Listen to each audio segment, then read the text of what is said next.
I'm Lucy Lumsden and I'm head of comedy at Sky. The first time I came here was to be in a play at the Fringe, and I was Harlequin in a musical about Goldoni, and we were on at the Pleasance, which was just Pleasance 1 and Pleasance 2, remember those days? Not that anymore.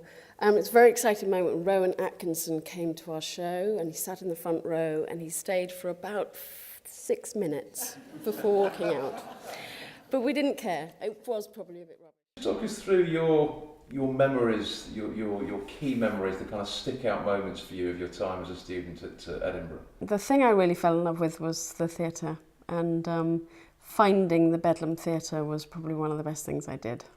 In a pre-internet world, pre-Twitter obsession, our only obsession was to produce plays to the best of our ability and not make fools of ourselves come opening night.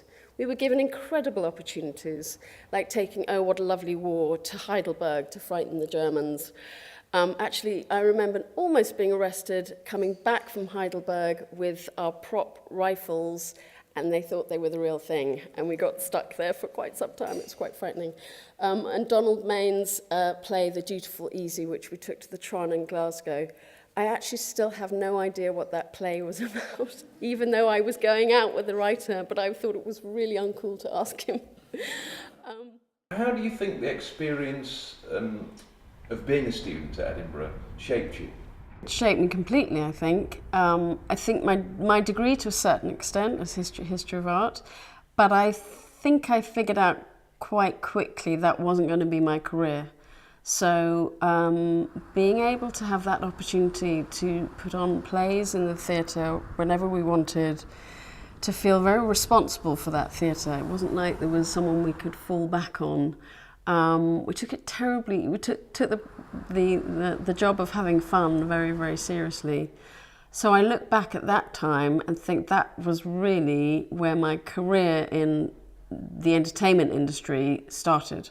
Most people's standout memories of university are often about the social side, the fun aspects. Can you just talk us through your memories of actually being a student and studying? What was the degree programme like and the academic element of it like? Yes, there was a lot of studying, but I think it was getting used to the fact that we had to work a lot on our own.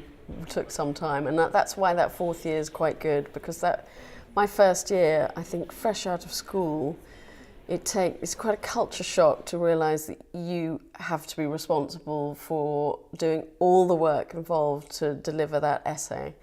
So again, I worked hard, but I think I actually was working harder at producing those plays in the Bedlam, juggling the two. Interesting, trying to juggle the two. And you got a degree in history of art. How did you get where you are now? And is there any synergies between where you are now and that time at Edinburgh? So it's 24 years since I was here, so that's quite a long time. A lot of the formative stage was just experimenting with as many things that came my way. So and any advice I could give to someone would be just take advantage of any connection you have, any opportunity to do work experience, and actually your own initiative. So I took my initiative to volunteer at the National Film School as soon as I left. You're not paid for this stuff, you have to bankroll yourself, and after about 6 months I then got a proper paid job at the comic strip. And they had an iconic band of those alternative comics, French and Saunders, Rick and Aid, and I was just a fan. But I found myself working there. It was absolutely amazing. I wish I knew that it came from my wit and charisma. In fact, it came from the fact I could type really fast. And that's all they needed, and it was my lucky break. And I stayed there for a couple of years. I worked at lots of different production companies. I actually temped first at the BBC in the comedy department. And through an admin, I think got to read scripts and develop a sense of assessing comedy and figuring out what was good and bad, and then really worked my way up. And 8 years later, I became controller of comedy commissioning at the BBC. After 3 years, I went to Sky and headed up comedy, where I've been for the last 5 years. So my role of head of comedy at Sky has been to find scripted comedies for you, the great viewing pleasure of the British public. Think of me as a comedy midwife delivering you laughter opportunities. And despite some egos and some occasional misfires and a script pile that I never have got to the bottom of, it's been a blast. And I've been so lucky to be involved with some of the great shows. Gavin and Stacey, The Trip, The Thick of It, Miranda, Stella, Outnumbered. What would your advice be to people who are about to leave university and about to embark on that journey, particularly with people with maybe the less vocational sort of degrees from Edinburgh? I mean, I'd say spend your time at university wisely and do the extracurricular stuff, because actually all of that experience will set you apart from people who just walk out with their degree and think that that's going to get them a job. It's really tough. I think the work experience thing is vital. So using, again, all those connections you have. I mean, I'm really grateful for friends from university who'd introduced me to someone. Just have your eyes open, be curious and seize any opportunity that comes your way, and be prepared to do quite a bit of work for free at the beginning.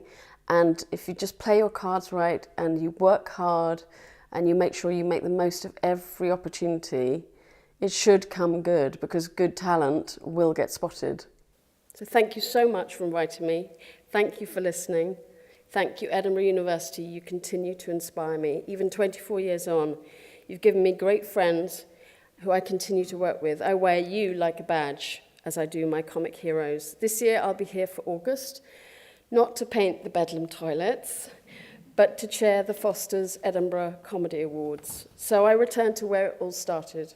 And none of this would have happened without those precious university years. Thank you for giving me the best start I could have hoped for. And keep laughing.